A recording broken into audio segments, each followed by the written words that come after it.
Yo, what is up guys? Ethan here, back in another video, and today we return with college football predictions. As today we'll be predicting week 9. If you haven't already, hit that like and subscribe button. I would really appreciate it. I'm sorry that I didn't upload last week for week 8. I just was super busy. A week 7 recap wasn't also uploaded even after I was blabbering all about. I didn't even talk about the phenomenal Tennessee-Alabama game. But yeah, I'm sorry about that. But we are back this week. And because of this upcoming week, I'm not even sure if I'm going to have a recap for this upcoming games, because I'll be focused on my mid-season top 25 video.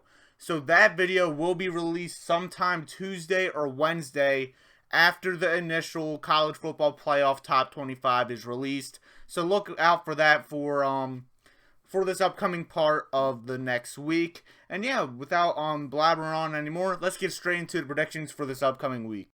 The first game we'll be talking about is number 9 Oklahoma State going up to Manhattan to face the number 22 Kansas State Wildcats. And this is, in my opinion, the most intriguing matchup for this upcoming week, because Kansas State, I originally thought they were a true contender in the Big 12, and they lost to Tulane, of course, and they've just lost last week at TCU.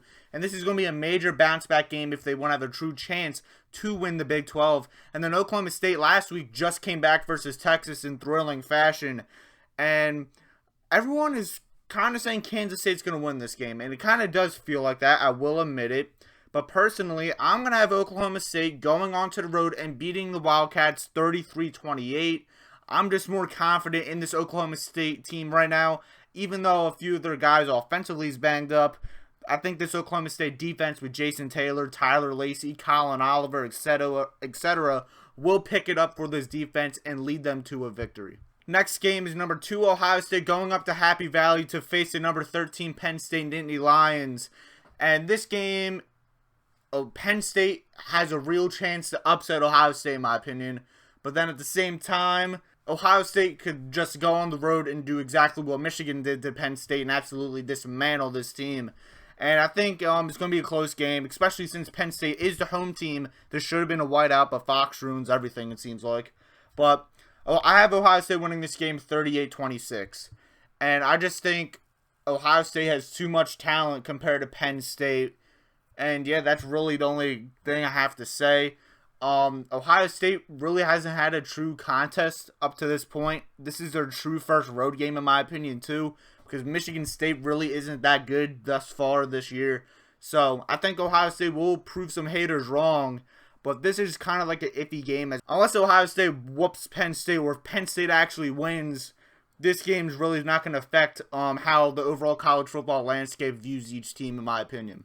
Next game is number 19 Kentucky going onto the road and facing the number 11 Tennessee. This is going to be a blackout game for Tennessee. This could have the chance to be even louder than that Alabama game. And everyone's saying Tennessee by a mile. But the thing about Bob Stoops and this Kentucky team is when they are doubted, they show up. And because of that, I'm going to have Tennessee winning this game still, but it's going to be a lot closer than people anticipate. I think Bob Stoops is going to have this Kentucky team prepared. Give me Tennessee 37-31. This is going to be a thrilling game and potentially could be the game of the week, in my opinion. Next up, we'll talk about is one of the best rivalries in all college football, Florida versus Georgia. Georgia obviously is ranked number 1. Are they willing or deserving that number 1 spot? We'll find out unless they lose this game, because Tennessee-Georgia is next week. And man, oh man, that's a thrilling game. Oh man, I just realized Tennessee is 11. That is a typo. My bad. Tennessee's 3rd. I'm just realizing I can't edit it now. So I'll leave it in the comments. I'm sorry, Tennessee fans. You are ranked number 3rd, and you will beat number 19 Kentucky. You are not 11. That is my fault. I'm just realizing as I'm recording. But off that Tennessee thing, I think this game is going to be a lot closer for Georgia-Florida than people anticipate. Georgia defensively has tons of injuries, and if those players do play, the main one in my opinion is Jalen Carter, that interior defensive lineman.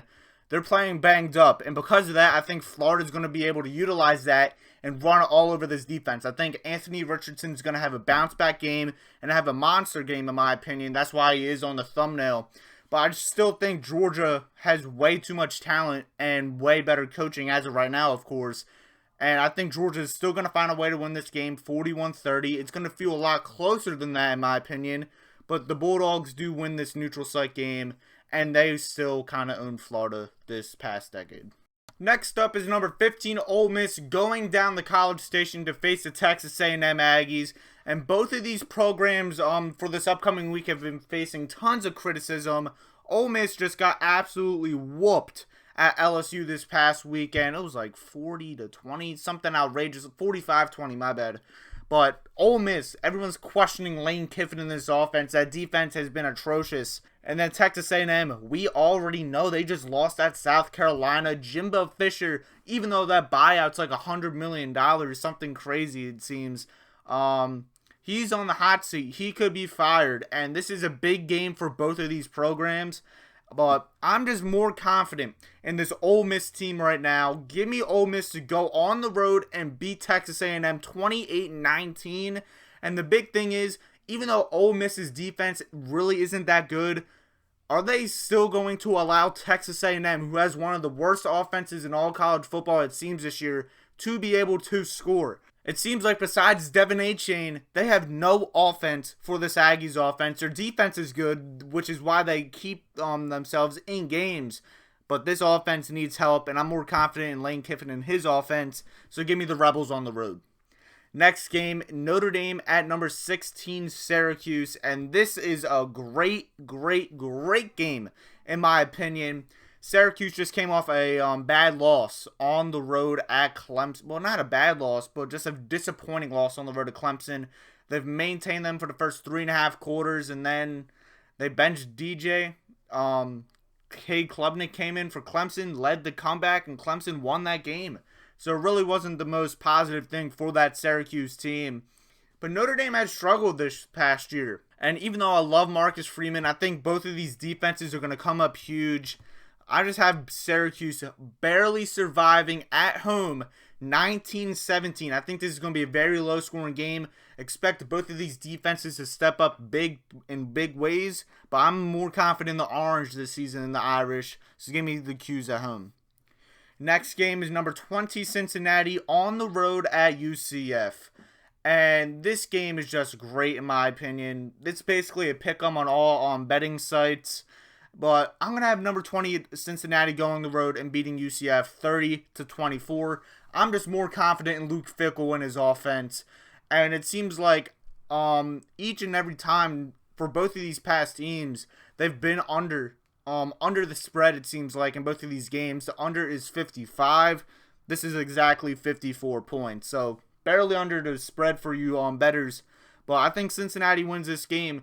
UCF is just coming off a horrible loss on the road at East Carolina.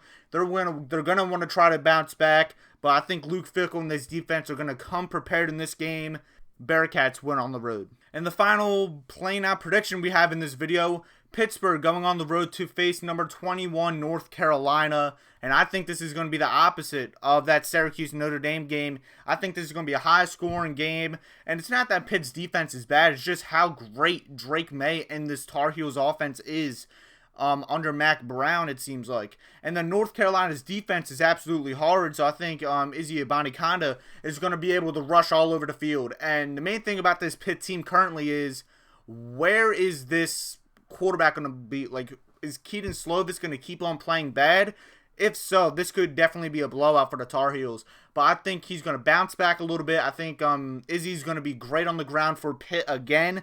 But just how it seems like all year, I'm more confident in Drake May in this Tar Heels offense. And even though that defense is atrocious from UNC, they're going to find another way to win a game. Give me a close one at home for UNC, 43-40.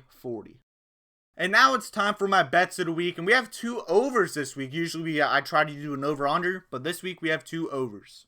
The first over, take the over 63.5 for TCU versus West Virginia. This easily could have been in my predictions, as this is, in my opinion, a top 5 game this week. I really like this matchup, and I think this is going to be a close game overall.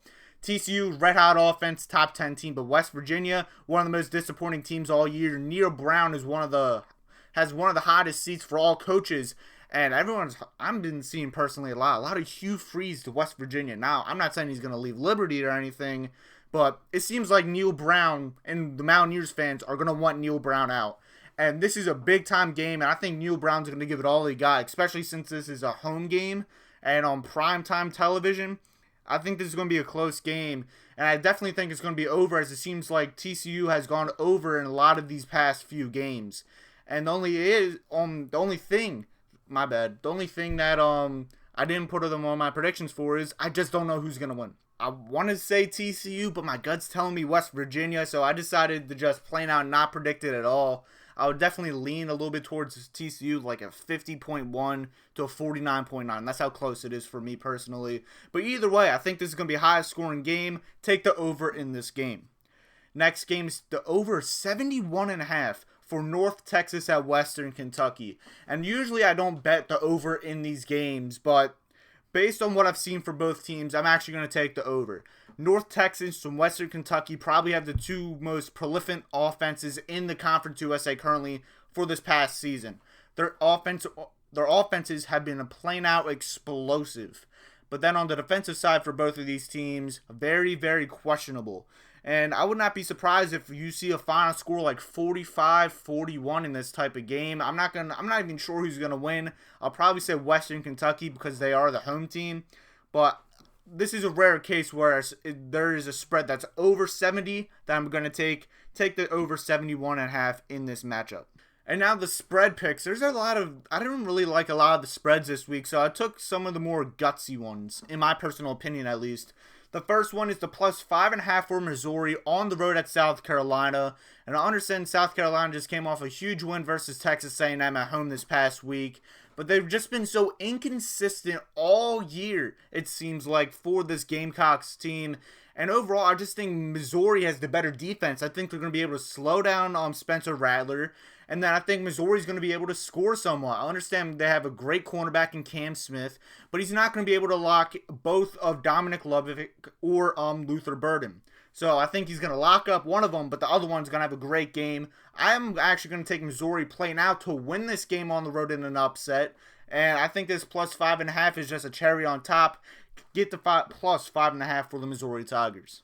And the last spread, the -7 for Illinois at Nebraska. And overall, I think this is going to be a really intriguing game.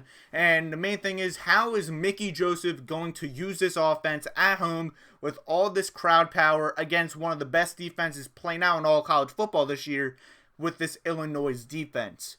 And I just think that matchup is going to be really good. But on the other end, Nebraska's defense has not been good at all this year. And Illinois has a top 5 running back in Chase Brown. He's an absolute power horse. If not, you can have Tommy DeVito scramble around a little bit for the Fighting Illini if needed. And even though this is going to be a back and forth game, great game to watch for me at least, I'm going to take the -7 for Illinois, as even though this game is going to be entertaining and somewhat close, I'm going to be confident in Illinois to at least pull out in this game, and I'm just going to expect a late Chase Brown touchdown to put the nail in the coffin. So that is it for my predictions. There's no really top-tier games. There's just tons of good middle-of-the-pack games. There's no superstar game. If there is any, it's probably Kentucky, Tennessee. So that is it for Week 9. I'm not sure if I'm going to have a recap still. I'm going to try to, but if not, my next video will be my top 25 for the midseason. So look out for that video for this upcoming week. Like, share, subscribe, push your notifications on so you don't miss any of my videos. And like always, have a good day. Peace out.